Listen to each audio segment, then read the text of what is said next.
नमस्कार जय जगन्नाथ आशा करुच्ची आपण माने बहुत भलर थिबे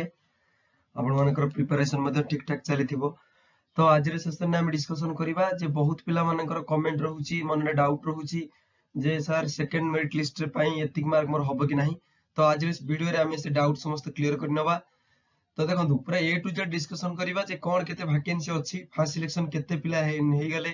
केते टोटल सीट वैकेंसी अछि, आपण माने केते पिला अछंती, कोन कोन डॉक्यूमेंट सब दरकार एडमिशन पाई, केते मार्क रखिथिले सेकंड मेरिट लिस्ट आपन आसीबाटा कंफर्म से रिगार्डिंग हम कथा हबा। तो वीडियो टू लास्ट जाय देखंतु ताकि कंप्लीट इंफॉर्मेशन आपण माने पाई परिबे। ठीक अछि,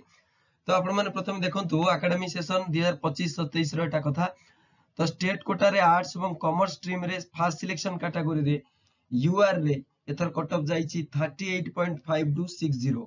तो हाई कट ऑफ आशा करा जाउतला, तो निश्चित भाव रे जाईची पूर्वतर अपेक्षा गोटे रु 1.5 मार्क अधिक अछि।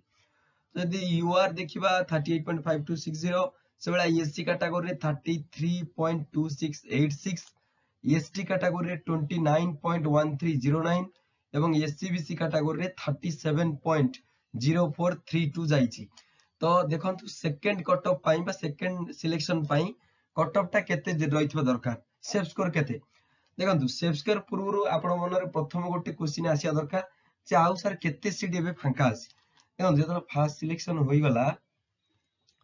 फर्स्ट सिलेक्शन रो मार्क आपण सामने आखि सामने रहिची जेती जाइतला फर्स्ट सिलेक्शन ए वर्ष गला। तो फर्स्ट सिलेक्शन आपण माने जानिला आश्चर्य हेबे पाखा पखी आपण मानकर टोटली पिला जाइछन सिलेक्शन हेजिन केते कहलो ना 58,850 जन सिलेक्शन होइछन विभिन्न कैटेगरी रे, विभिन्न माने आर्ट्स एवं कॉमर्स आउ साइंस एई जो तीनटा कैटेगरी रहिला एइथरे टोटली 5850 पिला सिलेक्शन होइछन। जदि हम स्पेसिफिक कथा कहिबा जे को पर्टिकुलर को स्ट्रीम रे केते पिला, साइंस रे केवल सिलेक्शन होइछन पाखा पखी 2926 जन पिला। देखंतु ये कोनोसी डाटा मो मनुराणी कहूनी, निज निज ऑफिशियल साइट रे देखि परियो आपण माने साम्स पोर्टल को जाई करी जे एतिकी ही कट ऑफ रहिछि। ठीक अछि, जे एतिकी पिला सिलेक्शन होइछन ई तरह बुझा पड़िला। तापर रहिला जे देखिबे आपण आर्ट्स आ कॉमर्स रे, ओके। तो आर्ट्स आ कॉमर्स कैटेगरी रे केते पिला सिलेक्शन होइछन ना, आर्ट्स आ कॉमर्स कैटेगरी रे 2924 पिला सिलेक्शन होइछन। केते ना 2924 पिला सिलेक्शन होइछन। तो टोटली दुईटा कैटेगरी रे आपण मानकर 5850 जन सिलेक्शन होइछन। बुझा पड़ुची, ओके। तो एबे आसंतु जे सेकंड सिलेक्शन पाई कट ऑफ केते जीवो। ता माने आपण मानक सामने रे क्लियर डाटा रहिला जे अराउंड 700 सीट फांका अछि। बुझा पड़ुची, तो अराउंड 700 सीट एबे फांका अछि। देखो एइटा कोन सर फाइनल कोन ना सीट 700 फांका अछि, आ अधिक होबनी, निश्चित भाव रे अधिक होबो। 700 ऑफिशियली फांका अछि,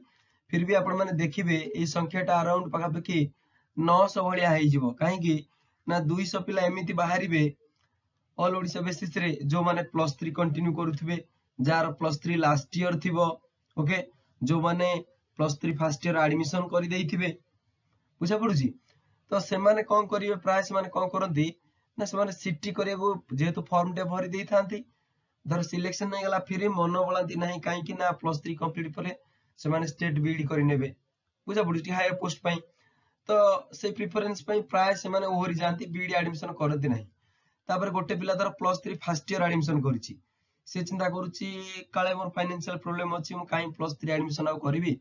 आ जाउछि बीडी तो होय सिटी तो होय जाइछि, मु 2 वर्ष सिटी करि नेबी, तो एमितिरे मोर चाकरीटे हेइ जिवो।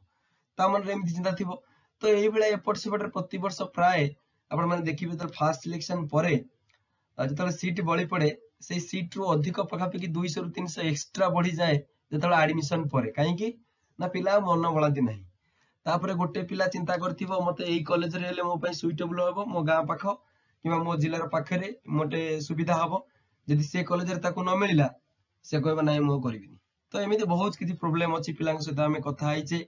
कांटेक्ट करिछे। तो बहुत पिला माने पूर्व वर्ष भी करि नथिले सिटी, से माने फाइनल ईयर पर डायरेक्ट बीडी एडमिशन करथिले। बुझा पड़ुची, तो ये भी किछि फैक्टर रहिबो जोथरे सीट संख्या बढ़ी पारे। तो आपण माने मानि चलंतु 900 भलिया सीट अछि, तेणु सेकेंड मेरिट लिस्ट आसिया 100% कन्फर्म ठीक अछि 100% कन्फर्म सेकेंड मेरिट लिस्ट आसीबो आ सेकेंड मेरिट लिस्ट केबे आसीबो चिंता करंतु सेकेंड मेरिट लिस्ट पाखा पाखी 18 अक्टोबर बेलू आसी जीवो ओके तो आउ बेसी नुह आपण 12-14 दिन वेट करंतु आपण सामने सेकेंड कट ऑफ बाहर जाइथियो मेरिट लिस्ट तो एते कथा छाड़ कट ऑफ केते जीवा देखिया यूआर रे जदी एथर का आपनकर 37 प्लस अछि ओके 37 जदी प्लस अछि चांसेस बनुची सेकेंड सिलेक्शन हबार मु यूआर कथा कहूची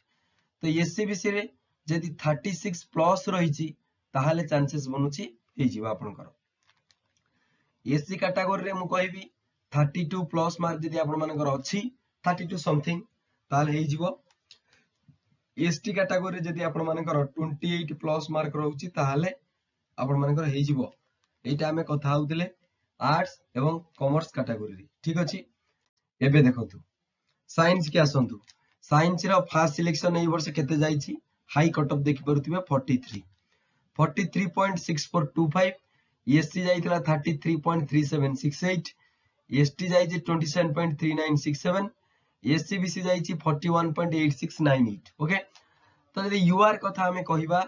एई थरो जदि आपण मानकर 42 प्लस रहिची ओके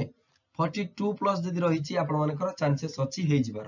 देखो 42 एटा आपण को मु कहिल पर एकदम सेफ स्कोर 41 भी सिलेक्शन होई पारे जति बहुत पिला एडमिशन न नेले सीट बळिला निश्चित भाव आपनकर नंबर पडिबो सेला एससीबीसी कथा जदि कहिबा आपण को जाहाले 40 प्लस रहितबा दरकार आपण मानकर सेकंड सिलेक्शन पाई साइंस कैटेगरी एससी कैटेगरी पाई जदि आपण मानकर 26 प्लस रहिची ताहाले मध्ये एटा गुड स्कोर रहइबो एससी कैटेगरी पाई 26 नो सॉरी 32 भलिया ओके 32 प्लस एसटी कैटेगरी पाई होची 26 प्लस एटा हबो सेफ स्कोर बुझा पडिला तो आउ डाउट नथियो पिला मन म आशा करूची कमेंट सेक्शन जो मान दउचो पार्टिसिपेट करूचो जे एति मार्क होबे कि नाही एतिक मार्क जदि आपण मानकर अछि 100% कंफर्म जे आपण मानकर सेकंड सिलेक्शन हे जिवो आधुरी जदि गोटे मार्क वाला कम भी अछि फिर भी आशा रखंतु 90% चांस रही छी आपण मानकर सेकंड सिलेक्शन हे जिवो तो एबे आसंतु जदि आपण मानकर सेकंड सिलेक्शन हे जाउची अथवा जो पिला मानक हे जाईची कोन कोन सब दरकार डॉक्यूमेंट प्रथमे तो आपण 2800 टका नै करी सेही रेस्पेक्टेड कॉलेज को जिवे जो कॉलेज रे आपण मानकर सिलेक्शन होईची तो सेठी एई सब डॉक्यूमेंट आपण मानक इशू करिया पड़िबो दबा को पड़िबो ओरिजिनल फॉर्मेट रे कोन सब ना लिविंग सर्टिफिकेट कंडक्ट सर्टिफिकेट हला ये सब ओरिजिनल फॉर्मेट रे दबा को पड़िबो लिविंग आ कंडक्ट हला जोटा को जाय सीएलसी सर्टिफिकेट आउ दीटा colour passport recent size photograph दरकार तीनटा हेले चलिबो तीन चारटा नै जाइथिबो ठीक है संगे तापरे ऑनलाइन एप्लीकेशन फॉर्म जदि अप्लाई करथिलो तार गोटे ऑनलाइन फॉर्म टे आउ सेल्फ अटेस्टेड कोन ना जेरॉक्स कॉपी रो समस्त फॉर्मेट आपण मानकू सबमिट करिया पड़िबो बुझा पइला ऑनलाइन एप्लीकेशन फॉर्म टे आपण नबा पड़ियो सेठी आउ एडमिशन लो इंटीमेशन लेटर जोटा आपण मानकू मिलिथिबो सेटा को नै से कॉलेज जाइथिबे ओरिजिनल समस्त सर्टिफिकेट और मार्कशीट दरकार देखो सर्टिफिकेट जदि कोनोसी ना भूल अछि ए भी करेक्शन करि नियंतु आ इक्विवेलेंट सर्टिफिकेट एप्लीकेबल नुह जदि दरकार नै जाइथिले और बेटर होबो ओरिजिनल रेसिडेंट सर्टिफिकेट निहाती दरकार आउ कास्ट सर्टिफिकेट 100% कंफर्म दरकार आउ जदि आपण एक्स सर्विसमैन हो किबा स्पोर्ट्स कैटेगरी रो बिलोंग करछंती ताहाले आपण मानकू स्पेशल रिजर्व कैटेगरी रो सर्टिफिकेट दरकार तने एत्ति कि आपण मानकू जा हेले दरकार आ सहित आधार कार्ड पिला माने दरकार आधार कार्ड जदि नाही पान कार्ड चलिबो वोटर आईडी चलिबो तो एत्ति सब दरकार ठीक अछि गवर्नमेंट आईडी गुटी दरकार एत्ति नै गले आपण मानकर एडमिशन निश्चित भाव रे हे जिवो आ जो माने स्लाइड प्रोसेस भाग नैथिले 572 देकरी से माने मध्ये वेट करंतु जे बहुत कम दिन भीतर 7-8 दिन भीतर आपण मानकर रिजल्ट पड़े आसीबो ठीक अछि जदि पिला माने नुवा अच्छा देखो सब डॉक्यूमेंट को हमें कोन ना कांसेप्ट दिया जाउची आपण मानकू आइडिया इन्फॉर्मेशन मिलुची यदि नुआ अछ पिला माने प्लीज सब्सक्राइब करनो वीडियो को लाइक करिवो सांग साथी को सहित शेयर कर दबो एती करिवो साग भाई ठीक अछि बहुत बहुत धन्यवाद वीडियो देखिथिबारु जय जगन्नाथ।